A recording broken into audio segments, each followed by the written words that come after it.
Welcome. My name is Lydia, and I'm so glad you've joined us here at SAC's online campus. We have an incredible message for you today, so let's join in.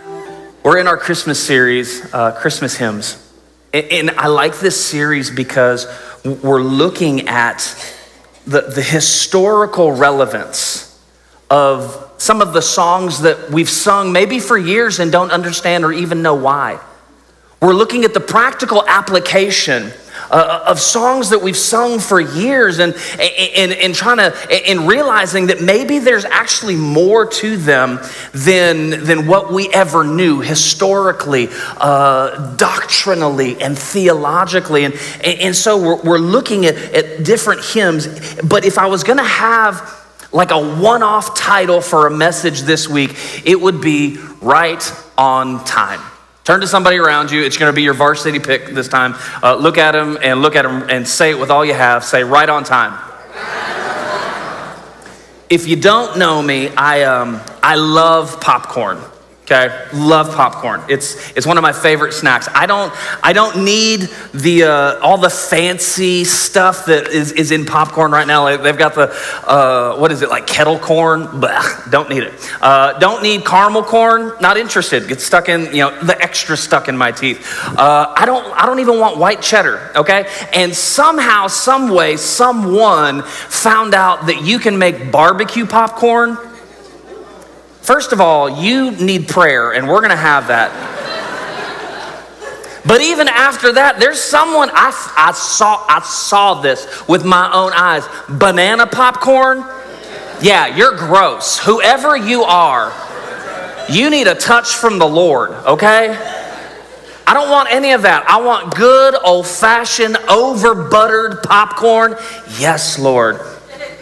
I want it salted to where I might have to go to the hospital afterwards. With one slight caveat. I like my popcorn stale. Yeah. Don't give me the fresh out of the microwave. If we're going to the movie theater, move all the stuff on top aside. Give me the popcorn at the bottom of the machine. It's like fermented and ripe. It's just like, it's not fluffy, it's not soft, it's like chewy. Like you get a workout, right? And hear me, I get it that I feel that is the right time to enjoy it.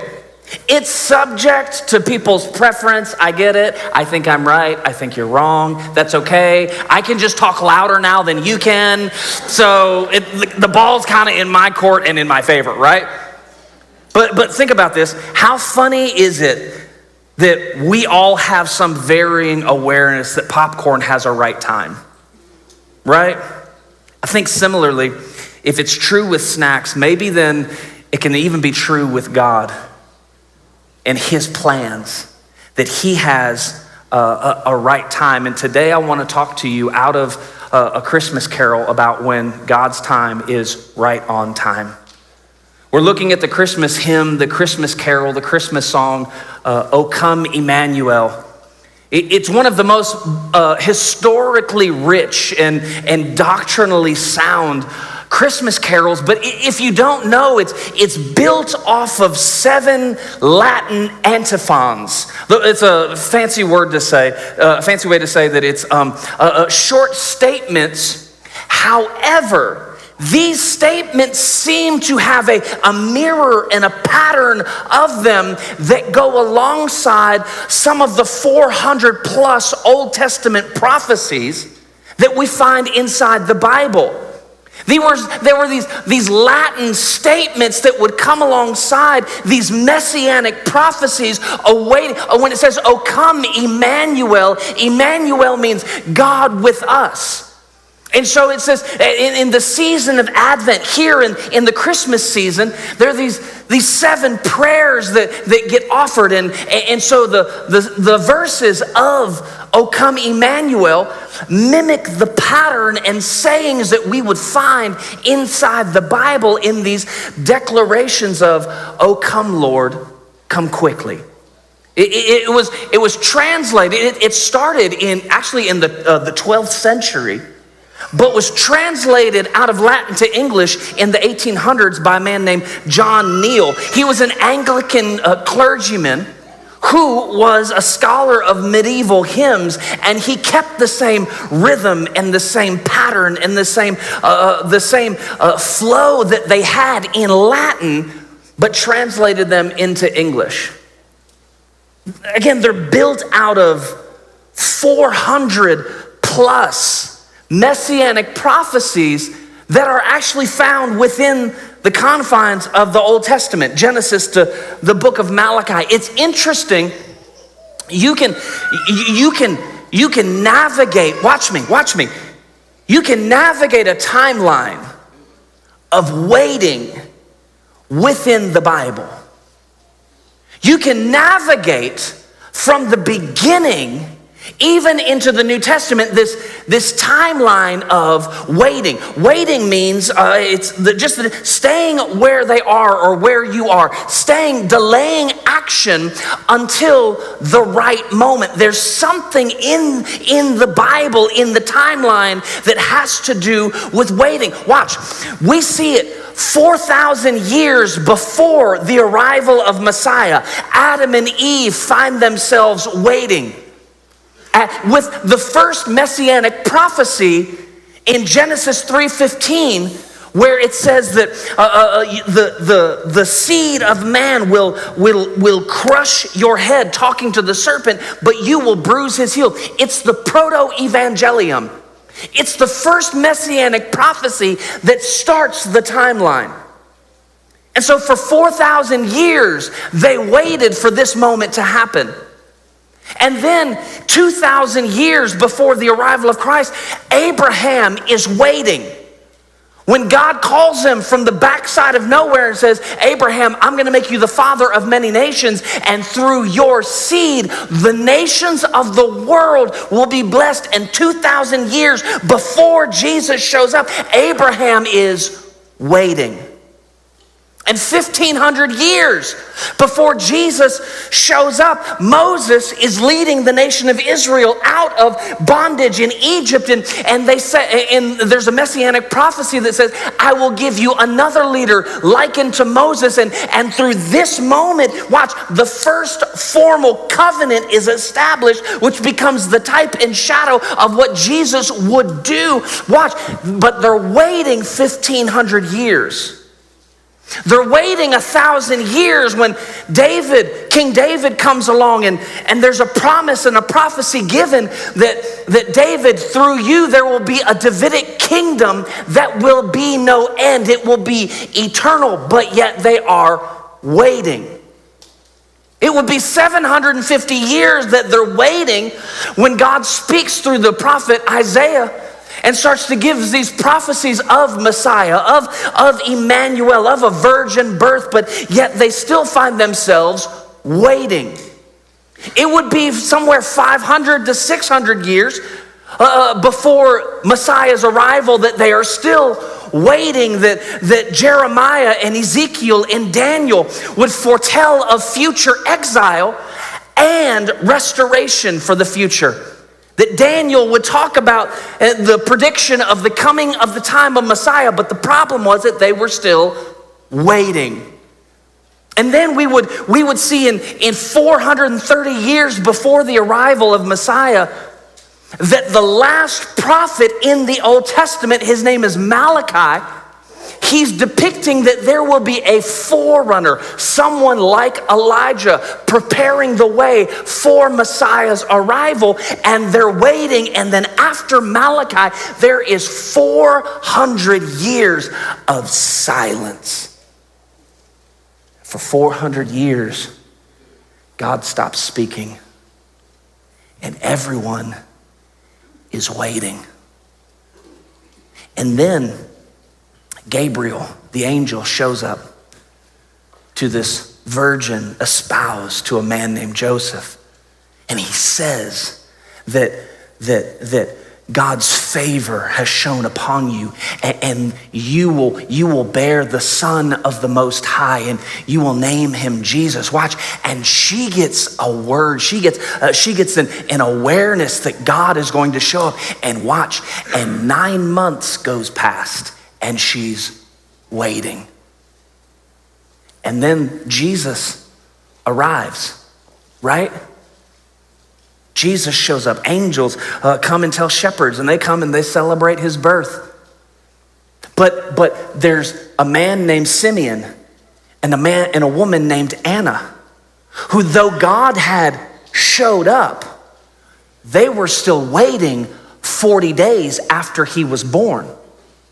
And after the time of, it was the time for presentation. This would be 40 days after birth that they showed up to the temple, and Simeon sees him first, and Simeon sit here and recognizes that this is the Son of God, that this is the Messiah they have been waiting on. And Anna is there in the moment, and she begins to tell everyone about Jesus. And though God had arrived, they still had to wait 40 days, and then fast forward 12 years, there are still others that have yet to encounter Messiah. Mary and Joseph go to town, appropriately speaking, and they're there and they're offering their sacrifices, and they stop at the local Piggly Wiggly there in Jerusalem, and they get some of the stuff that they need, and they run over by the hilltop.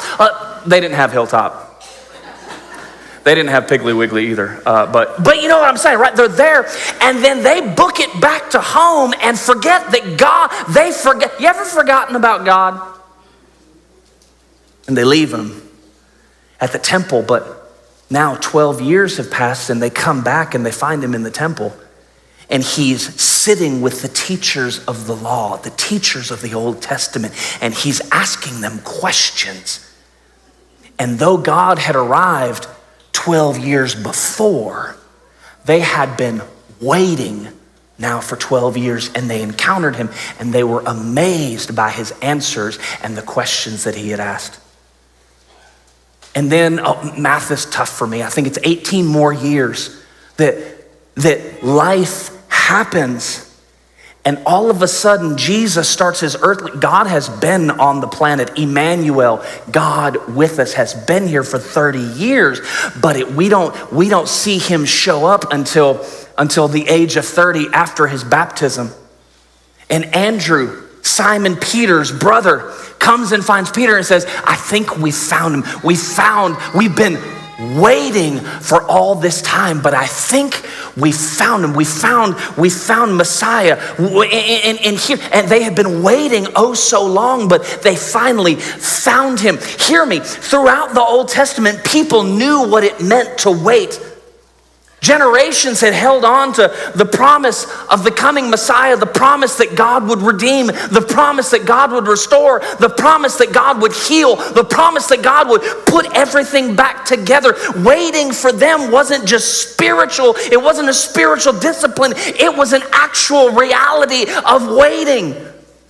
And it wasn't just waiting, but rather the waiting was painful. Why? Because sin had created separation. Iniquity had created distance.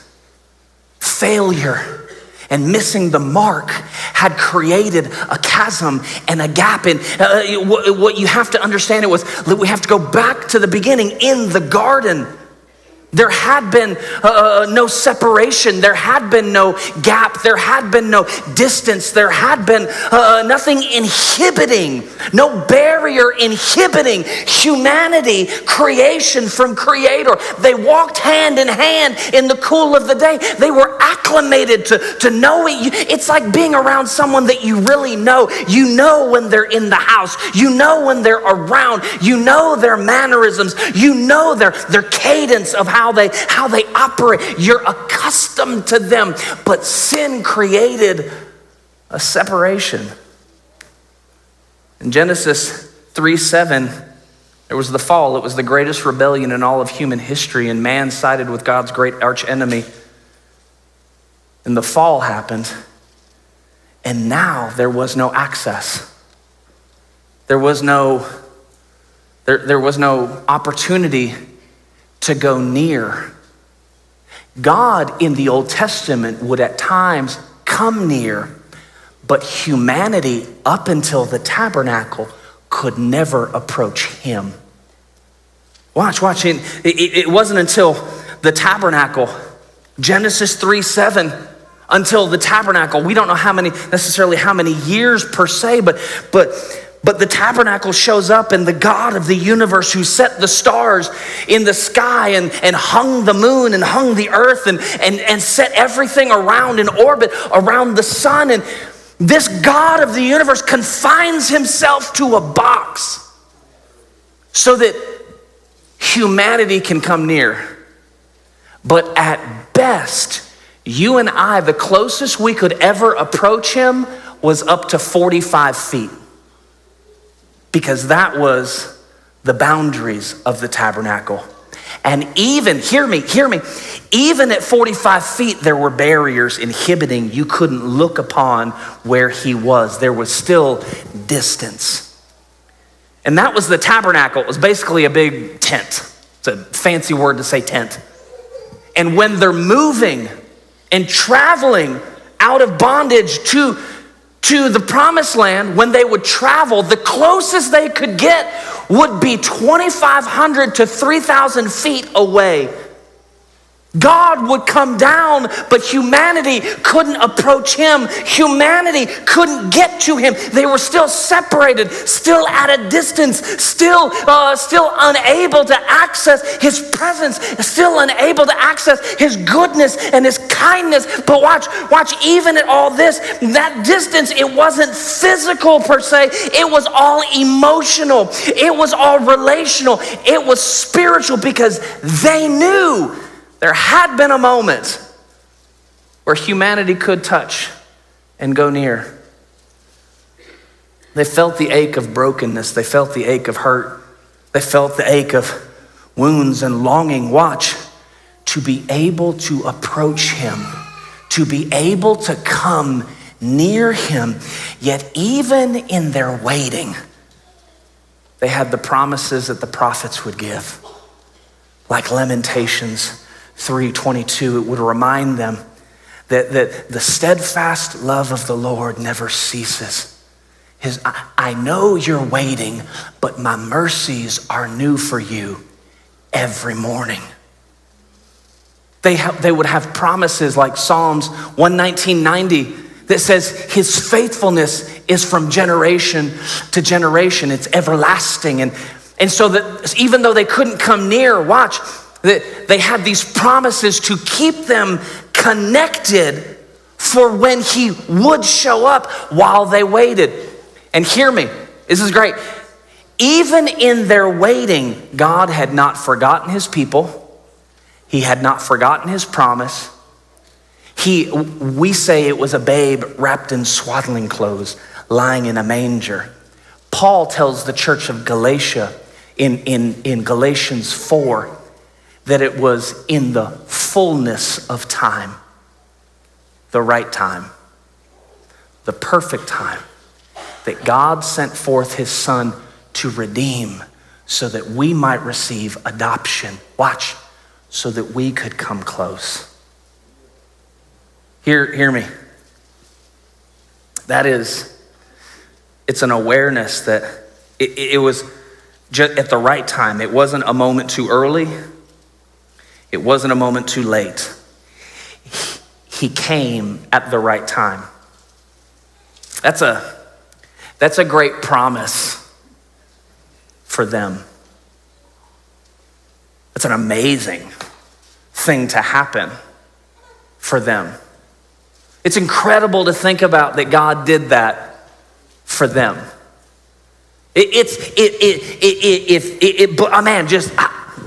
Can I be real honest and just be I'm a little snarky and sarcastic at times. It's like, man, high five, awesome for you. That's great. But what about me? Because I still feel like, hear me, there is at times brokenness in my life that keeps me at a distance and keeps me in a posture of waiting. Maybe there's some of us in the room that hear me, that struggle here to draw near because we see the sin in our life that separates. Some of us in the room that struggle to draw near because we see the hurt and the disappointment in our life that keeps us from drawing near. Watch the fear and the wounds that a lot of us in the room, maybe not all of us, maybe some of us have our lives all together, and you get Salem bucks on the way out for free coffee, and high five to you. But there are some of us in the room right now that are struggling with waiting. There are some of us that don't feel like our lives are all together. There are some of us worshiping with us online that feel like things are not adding up, that 1 + 1 is not equaling 2 in our lives. And we find ourselves in a posture of waiting. God, when are you going to show up? God, when are you going to fulfill your promise? God, when are you going to make good on what you said you would do? There's some of us, hear me, we're waiting on answers to prayers.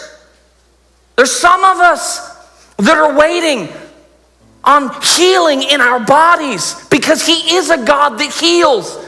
It's an established fact. Calvary gives us the opportunity of the covenant blessing of healing, spirit, soul, and body. But some of us are waiting. Some of us are waiting, watch, for reconciliation in broken relationships. Some of us are still waiting for open doors in careers and financial opportunities. Some of us are still waiting for loved ones to find Christ, loved ones and spouses, loved ones and parents, loved ones and children. Some of us are still waiting, watch, for test results. Some of us are getting news in the middle of the night. And we thought we were already at the bottom, and it feels like our legs just got knocked out from underneath us again. Some of us are waiting. Some of us are waiting for the promotions, and some of us are waiting for breakthrough. And even, some of us are even waiting on small, silly things like, will the preacher finish up so we can go to the potluck?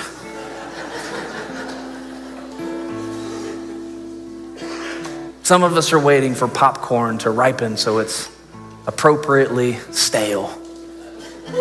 Even in silly things, we still find ourselves waiting. Waiting is hard because we want what we need right now. We want what we need in the moment we think we need it to happen. But here's the good gospel news. The same Jesus who came at night, came at the right time in history, is the same Jesus who continues to show up in your story and in mine. The same Jesus he showed up in the fullness of time for them. He's the same. He shows up at the right time right now for you and I. Watch, He's already moving. Can I let you know He's already working? Can I make you aware He's already present, and often in ways that we don't even understand? It looks like worst case scenario, and He is orchestrating and navigating things so they work out for our good, but we're still waiting. His timing is perfect. It really is.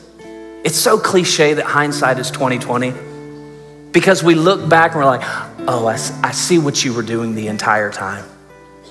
I see how you put it all. It didn't make sense in the moment, and I still have pain attached to the hurt now, but I see how you were forming and fashioning things.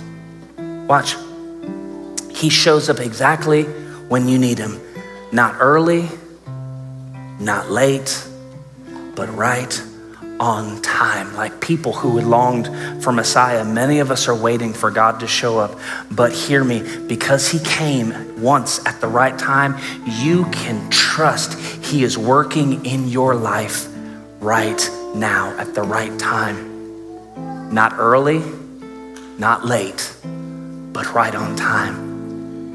Come on, if the God who showed up in Bethlehem is the same God that will show up in your battle, not early, not late, but right on time. The same God who shows up in the fullness of his perfect timing. He is not early, he is not late. Let me encourage you, he is always right on time. The one who came into a broken world is the same one that steps into your broken places. Not early, not late, but he shows up right on time. The God who fulfilled the promise of sending Jesus will fulfill the promise to your family. Not early, not late, but right on time. He will show up in your future. Not early, not late, but right on time. He will show up in the need situation and whatever it is that you are going through, but he will not be early, he will not be late, he will be right on time. He came when the world least expected it, and he comes to you the same way. Not early, not late, but right on time. He comes to you quietly, not early, not late, but right on time. He comes to us faithfully, not early, not late, but right on time. If he didn't miss the manger, hear me, he won't miss your moment, but he will not come early, he will not come late, he will come right on time. If he didn't forget humanity, hear me, he has not forgotten you.